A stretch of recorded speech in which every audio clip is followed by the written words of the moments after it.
खास तौर से एक जो पाउडर डाला जाता है लेटाने के बाद, यानी कफन को बिछाने के बाद सबसे पहले एक पाउडर डाला जाता है। जो पाउडर होता है ये गवर्नमेंट रूल के हिसाब से जगह जल्दी खाली हो, ये लाश को जो बॉडी है उसको सड़ाने और खत्म करने के लिए पाउडर होता है। ये कोई सुन्नत नहीं है, लेकिन चूंकि जगह कम है और जल्दी जल्दी कब्रों को खाली करना होता है, इसलिए ये पाउडर मैयत को सड़ाने के लिए डाला जाता है।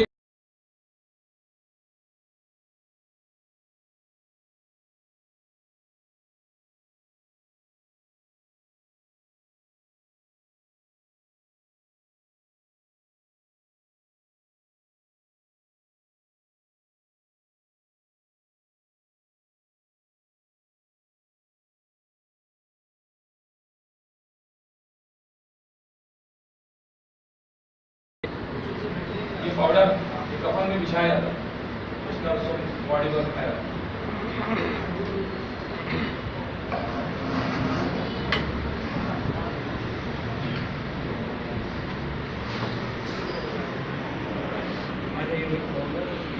अब नाक भी वैसे ही रुई वगैरह से नाक को साफ कर लें, चेहरा धुल लें, चेहरा अच्छी तरह से धुल लें। उसके बाद दायां हाथ बायां हाथ, फिर सर का मसा कराएं, कान का मसा करें और दोनों पैरों को भी धो लें, दायां और बायां। ठीक है, इसमें कोई इश्काल नहीं है जी। मसा दोनों हाथ से जी। आपके साथ में लोग रहें, वो आपका साथ देते रहे, हेल्प करते रहे, आसानी से हो। ऐसे भी बगैर उठाए आप करेंगे मसा तो हो जाए। ठीक है, कुल्ली नहीं हो पाएगी, एक आजमाया गया, नहीं हो पाती कुल्ली, पानी रुक जाता है। रुई को कर, रुई से कर लें आप, मिसवाक कर लें, काफी। अक्सर कुल्ली नहीं हो पाती है, इसको आजमाया गया है जी। यहाँ पर देख के बोलिए जी।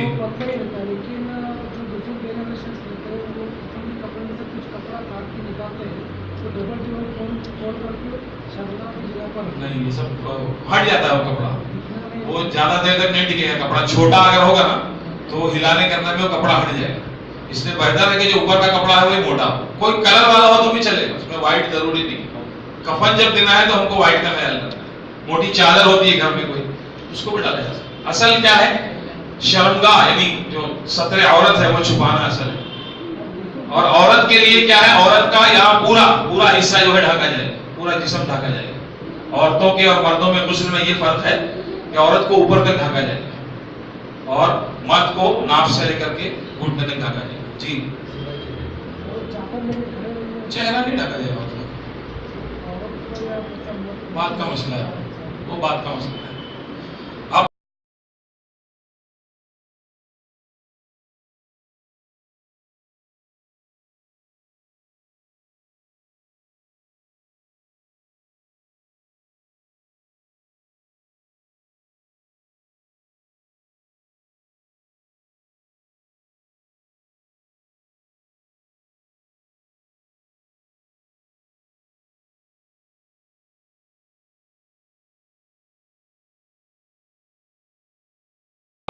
थोड़ा सा पोर्शन इस तरह उठा करके ये पूरे हिस्से को सर से लेकर के हाथ और पैर, ये पूरा आपको पहले धुलना है। एक मरतबा आपने धुला, 2 मरतबा धुला, 3 मरतबा में पूरा करना है तो फिर आपको काफूर डालना है। दाएं से आपको शुरू करना है, दायां आपने पहले धो लिया, पूरा नीचे का पोर्शन वगैरह अच्छी तरह से उठा करके पूरा पोर्शन आपको धुलना है, साफ सुथरा। सफाई का बहुत ज्यादा ख्याल रखना है। पानी देखिए, अल्लाह के नबी ने फरमाया 3 मरतबा में तसल्ली नहीं हो तो 5 मरतबा गुस्ल, यानी पानी आदमी गुस्ल में मैयत के इस्तेमाल कर सकता है, अगर ज्यादा जरूरत हो तो ज्यादा इस्तेमाल। इसी तरह फिर बाईं साइड, लेफ्ट साइड, जैसे दाईं साइड हमने धोई है वैसे ही लेफ्ट साइड, ये तो अभी हिल रहे हैं, वो ऐसे आसानी से नहीं हिलेगा, तो उसको आपको उठाना पड़ेगा जोर दे करके, और सर से इधर से यहाँ से सफाई करते हुए दायां हाथ और फिर दायां हाथ और ये बायां हाथ और बायां पैर ये धुलते हुए फिर पूरा नीचे से सफाई करते हुए ये आपका गुस्ल हो गया। 3 मरतबा यहाँ पानी डालना है, आखिरी मरतबा में काफूर का इस्तेमाल करना है। और 3 मरतबा बाईं तरफ धोना है, इसमें भी तीसरी मरतबा में काफूर का इस्तेमाल करना है। इसी तरह आपका ये गुस्ल हो गया। गुस्ल में कोई तकलीफ की बात नहीं है। जो परेशानी उनको लगती है कि बहुत टेंशन होगा, बहुत बड़ा काम होगा, कोई बड़ा मसला नहीं। लेकिन हर उज़ू पर दुआ पढ़ना या कोई मखसूस जिक्र करना, कोई खास चीजें पढ़ना, एक बार, दो बार, तीन बार, ये सारी चीजें बिदअत और खुराफात में से है, इससे बचना चाहिए। चलिए, और कोई मसला हो तो कुछ साबुन इस्तेमाल कर सकते हैं आप। सिर्फ मोहरिम जो है, जो एहराम वाला है, उसके लिए आप खुशबू वाला साबुन इस्तेमाल नहीं करेंगे और काफूर नहीं डालेंगे उसमें।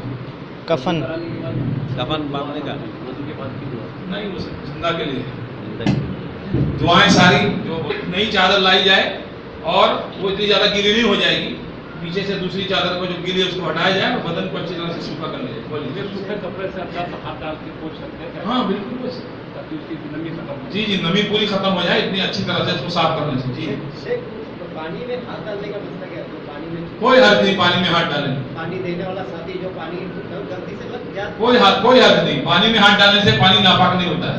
आदमी अगर अपना खुद का भी गुस्ल कर रहा है और नाखून चला गया तो पानी जो है वो नजिस नहीं होगा और मैयत को नहलाने के सिलसिले में भी कुछ नहीं होगा।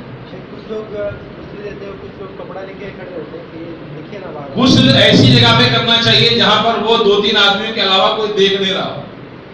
2-3 आदमी जो वहां मौजूद हैं उनके अलावा ऐसी जगह पे गुस्ल कराना चाहिए जहां पे आम लोगों का आना जाना नहीं हो रहा हो या ज्यादा लोगों की भीड़ नहीं हो। अगर ऐसी मजबूरी है कि लोग वहां ज्यादा आ रहे जा रहे हैं तो फिर अच्छी तरह से और पर्दा करना चाहिए। जैसे भाई कह रहे हैं कि चादर वगैरह लेकर खड़े होते हैं, अगर कोई देखने वाला नहीं है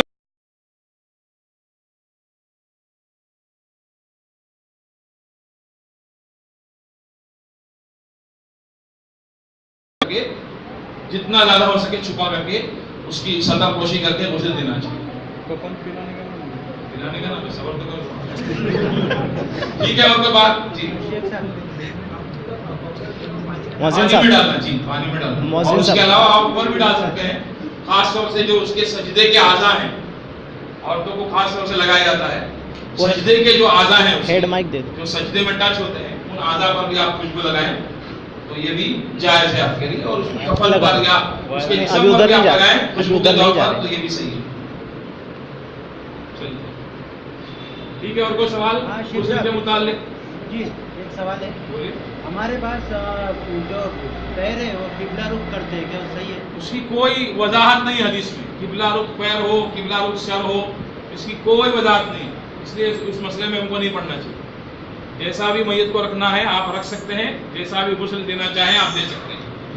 कोई इसमें वजाहत नहीं हदीस में आई है कि आदमी को इंतकाल कर गया हो तो कब्र यानी किबले की तरफ पैर किया जाए, या नहलाने के अपने किबले की तरफ पैर किया जाए। किसी भी तरफ पैर हो, किसी भी तरफ सर हो, उससे कोई खबात नहीं।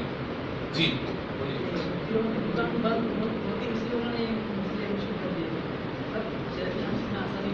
जी जी। अब मैं आपको बताऊं, मैयत में तकरीबन 250 बिदअतें होती हैं। 250 बिदअतें, 118 तो मेरे पास लिखी हुई है। हाँ जी, जी जी। अब वो मैं एक जगह गया तो देखा पानी डाला, तहूरा तहूरा तहूरा तहूरा तहूरा पढ़ता जा रहा, उसको कोई आता नहीं है पढ़ने के लिए बेचारा। वो तेरे पास क्या तहूरा होगा? तो अगर मोमिन है तो ऐसे तहूर है, अल्हम्दुलिल्लाह। क्या क्या पढ़ते हैं उल्टा सीधा, आवाज बड़ी है क्या? दुकानें चलाने के लिए मामला है, अल्लाह रहम। और बोलिए, और किसी का कुछ सवाल है इस सिलसिले में? आवाज कम कर दीजिए उसका।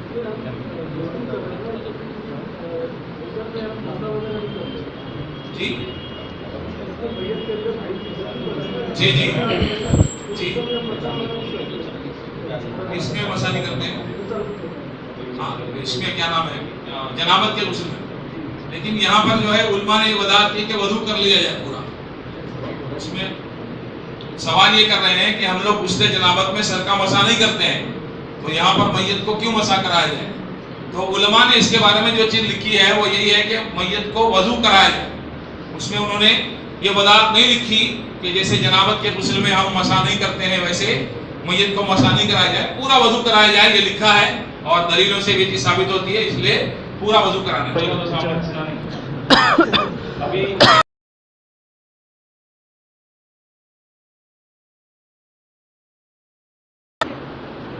बात समझ आ रही ना? डाल देता हूँ।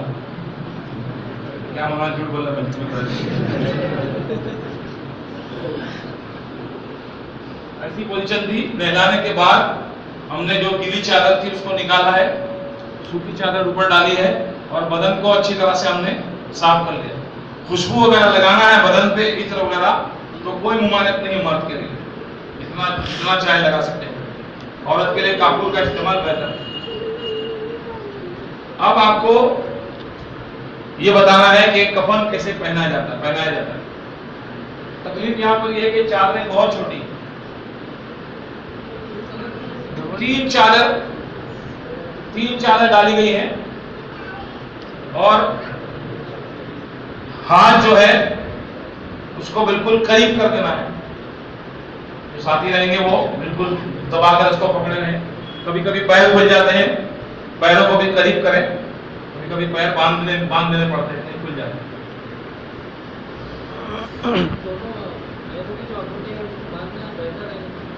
अगर खुल जाते हैं तो बांधना जरूरी है, बेहतर क्या जरूरी है, लेकिन अगर नहीं खुलते तो फिर जरूरत नहीं। रफीक भाई इसको ये चादर तो निकाल दी जाएगी बाद में, लेकिन इसको ये इतनी लंबी होगी चादर, इतनी चौड़ी होगी, यहाँ तक आ जाएगी और दूसरा सिरा इसका यहाँ आकर के इसको बंद कर देंगे। बात समझ में आ रही? ये चादर जो है कम चौड़ी है। चादर इतनी चौड़ी हो, यानी आप समझ लीजिए ये चौड़ाई जो होती है आदमी की 2 फुट की होती है। 2 फुट की चौड़ाई होती है। आम बॉडी जो होती है वो 2 फुट से ज्यादा नहीं होती, मेरी भी 2 फुट से ज्यादा नहीं होती। तो 6 फुट का आपको 6 फुट चौड़ा कपड़ा चाहिए। समझ में आ रही बात?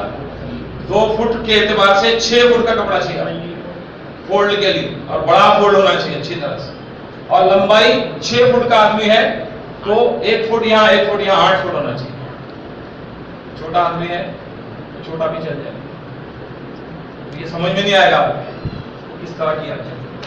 ये जो है चादर, इसको अच्छी तरह से यहाँ से टाइट करना आपको। ये पहला फोल्ड है, पहली चादर है, पूरी ऊपर से यहाँ ऊपर चढ़ जाएगी चादर। और फिर ये चादर चढ़ने के बाद ये सेकंड फोल्ड जो है इसको आपको उठाकर, ये बिल्कुल छोटा है, ये यहां से चढ़ेगी पूरी इस तरह। जब ये मामला चढ़